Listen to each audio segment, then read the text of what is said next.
Hello everybody and welcome. In this video I will show you how to create equalizer preset for the headphones Creative Sensemore Air. You have to start by open Creative application. Now make sure that equalizer is turned on.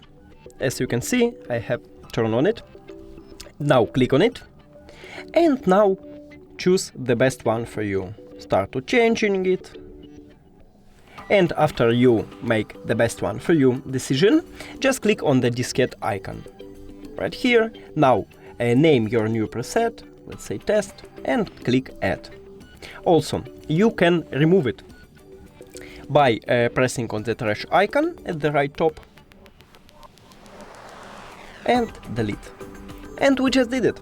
Thank you for watching this video. If you found it helpful, please consider subscribing to channel and leave the like on the video. It's really important to us. See you later!